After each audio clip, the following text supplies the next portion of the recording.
Bust down rolling for the hell of it. It's my time to shine, spotlights is my element.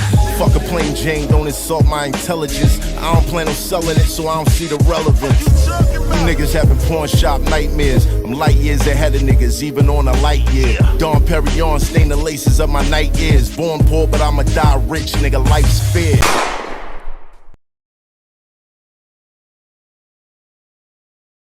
Just on the language you just used. Right.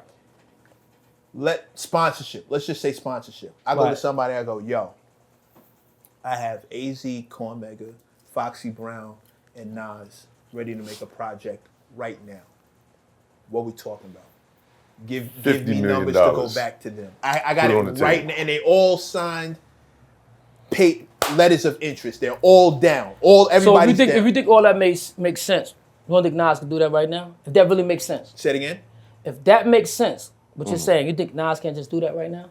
In the position he in? Sure he could. Does he know that y'all are interested? I don't know what the conversations are, but you're asking me. It has to be a conversation. You can know when it's about paper, we about that business. He know that. He know. We don't got to do that. You know me, I know you. He know everybody involved. Right. But okay, so I see what you're saying. And if it made sense, not just to him, to a lot of other people, they'd be trying to galvanize it, right? If they think y'all are down, if they think you're down, if they think it's gonna be a lot of headache and a lot of pulling you to get you to do something, then they'll just say they don't want it and they'll leave it alone.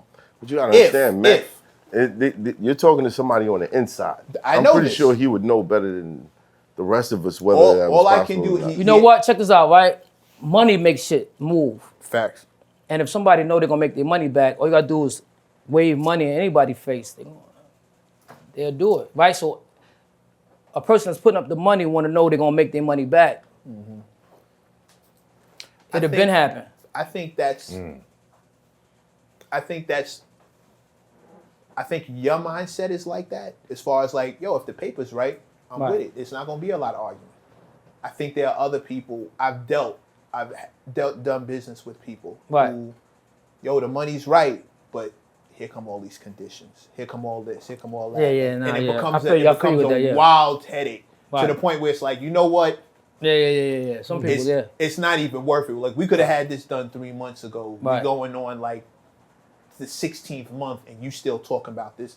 Fuck it. Never mind. Fuck it. Get fuck out of here. So in your experience, you were signed to 3 different labels, correct?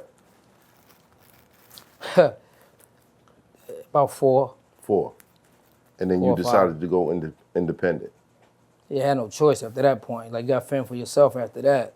Right. Yeah, after that, they're like, all right, we signing. What's going on? You know, you got a vision. You got to do your own thing after that. Right. What was the issues with the labels that you were at? The first one, they folded, financial difficulties. The second one was a parent company to that, which was Virgin. So EMI to Virgin. Right. In between that, I think I went to Yab Yum, which was Electro for a minute. Right. Made some songs that didn't go through. Then went to Motown because I put an independent mixtape out on the streets. Went to Motown. From there, then I went to Koch. You ever fuck with Universal? Nah, I didn't. Virgin, of course, that was a parent company, but they was dealing with like Midwest hip hop at the time. I think Scarface was there, so they didn't really know how to really market me at the time. Right. Then, so I got off. Like, mind you, I never been dropped. That's a beautiful thing. I don't know if y'all know what drop. I know. Never been dropped. It's beautiful. Right. So then got released from every contract beautifully. I think some people get put on the shelf. They can't do it. Story's immaculate. Yeah. Anyway, it's immaculate. The whole shit is, smooth. But then it went to Yab Yum for a minute because I was my people's new Tracy Edmonds out there in LA. Went out there, got a deal. But then they were signed to Electro, and I think they folded thing. And then I did the mixtape, and it did good. And then I went to Motown. They came at me, but then Motown was dealing with neo soul at the time. Yeah, that's not. They didn't really. Hip hop wasn't their thing. So this is my thing. I want to go somewhere where I'm the nucleus of the movement. Right. but not knowing, being a nucleus, they don't know really how to make that happen. But was that an issue with you trying to avoid like the places where your teammates were already stationed at? Sometimes that's not a good look because then that becomes, I wasn't avoiding it though, I'm just saying it just never happened, but sometimes that caused a headache. You know what I mean? Because if one label, we on the same label, and they doing money over here, they doing money over here, it becomes a problem either way it go. And I guess my teammates having the same similarities, they had what they had of it. They didn't need an AZ over there because they got whoever over there. You know what I'm saying? Right. So this is the mindset of the business, right? So I'm going where I feel like I can make things happen and be the face of. Well, they need an AZ on the team. There we go. So there's not somebody already in that league. There we go. And that's the key when they sign. They think about how can we fill this spot up, right? That's how the labels were thinking then. How you fill his voice. Right. They want to fill the voice. So each time I'm trying to, find that lane, but it wasn't working independent after that. That's it. Mm. Yeah. That's an executive failure. That's exactly. Like, and you got to walk away, no debt. He will not let up. Yeah. He's not. Coach Man. Executive is fucking up. Right. Nah, they just didn't know how to do it. Really, like EMI, they had Guru and them over there, Gangstar, right? Mm-hmm. They had they didn't have a lot of acts over there. So, but then they fold. It was good for me. Once again, Virgin was dealing with Midwest, Motown. We know what that is. Mm-hmm. So it's not exactly just that. Sometimes you don't know what to fucking do with it. You know what I mean? That's a failure. Was there any labels you looked at that you like wanted to go to during that time span? Oh, one time I fucked up because I think transitioning from EMI to go to Virgin, I think Lyor wanted me to come to Def Jam. But I mean, that's probably one thing I regret is that because the lawyer at the time was like, they getting ready to fold. Don't fuck with them. Def Jam was getting ready to That's fold? what he told the lawyer I was dealing with at the time told me they're gonna fold, don't go over there because you're just coming out of that situation, right? Because EMI just. What year was that? That was it had to be between 96 and 97. 97. 96, that was when 97. All the animals was over there. You fired him. The lawyer. I got away from him. Yeah. I did. What? Yeah, you just tell me. That would have been crazy. What does Lyor trying to get you to a label look like? Tell me the number. That's it. He didn't, Lyor, come on. At that time, tell me the number. That was it. That's it. Make it happen. Whatever you want. All right. Did you tell him the meeting number? was fast. I went to the lawyer. That's when he told me, yo, don't fuck with it. Damn. God damn. God damn. That was crazy. Yeah. Executive 97. Failure. That would have been a great time for you over there. That was definitely before the Firm album came out. Yeah, it was right before. Yeah. Oh my God, that would have been amazing. All the Warriors was on Def Jam 95, 96, 97. That era would have been crazy for you. But everything happens for a reason. So going independent. Right. What did you discover as far as like being with the majors and then doing your thing independently? Oh, you got to definitely go harder independent. But initially, me going independent with Koch, that was just the word, right? Because they still was doing shit that the majors was doing as far as taking the money. Oh, you got to pay for this, pay for the pressing, pay for the vinyl, pay for this, pay for shipping, you know what I mean? Did you have the biggest split though? You have a bigger split, but they was charging for breathing.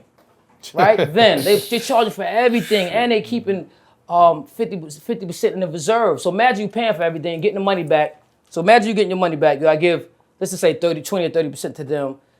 Then the money that you spent for everything that's being done, and then now we're taking 50 for reserve. You got nothing. That's your flights, your food, everything. But they titling it like you independent, right? Right. Damn, that's crazy. So being signed to independent is just for distribution. At that time. But now, now it's much different. Just pure distribution. There's no CDs. There's no vinyls. There's no cassettes. You know what I mean? So now just... You don't even know where you're, like how much money you making off streams. You don't know. Nobody knows that. But you do. There's a formula. But but you don't know. You don't know where that number's coming from. That's the issue. Like that's crazy. At least like again. Back then, if you sell 500,000 copies, you went gold. You sold like 1 million, you went platinum. Like we don't know no like Oh, you you could mean put a like record. that? You don't know like now. You could put a record out right now and don't know what you're doing with your streams. You don't know. I get it, but at the same time, like you guys like you still do vinyl, right? Yeah. We should do that. Yeah, but we in control. Yeah.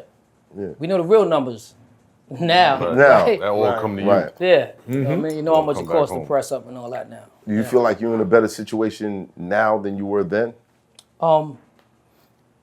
Yeah, of course. More control. What's the difference from back then and now? Like, having the machine behind you and being I mean, that was good for marketing purpose, PR purpose, and stuff like that. But now I'll take the money side. I take the money side. I don't, because some people want the fame, right? Y'all gotta think about it. That wasn't my thing. Right. Like a lot of motherfuckers want their camera. That's not. I want the money. Mm-hmm. That's why. That's where my mindset differ. I guess I'm getting back now in hindsight. That's how I operate too. I'm going, Right. I want the money. You didn't If want there the was fame. someone who- Why didn't you want the fame? Don't mean nothing to me. That shit is lights on, lights out. This is my mindset. I'm not Right. saying it works for me. Right. But was it because you saw other people and what they was going through? I seen that too. That wasn't what triggered it, but it was just like with that shit came so much, right? It just come with so much of a headache, and my whole thing was less headaches better for me. This is once again my mindset. Right. This shit was straight black and white. That's it. That's how I always with everything I'm like that. It's Well- easy to get along. Easy. How's it gonna go down? Easy. Well, how close were you to Fox and Nas? The greatest feeling in the world was holding my own gun. I'm hypertensive, but all my decisions been wholesome. My independence had me flipping on siblings I stole from. Said I'm just big and loud. Well, half a pound is my silent treatment. I punched out plugs I could have stopped from eating. Stash of the Prada, side nigga got a gun in the mask in the grass, it's a popper. I was Robin Hood with the stock, don't get shot up. Now I'm watching Robin Hood in my stocks, they just shot up. Now you can either accept that or you can get to work. That's all it is. You just dig in and do the math.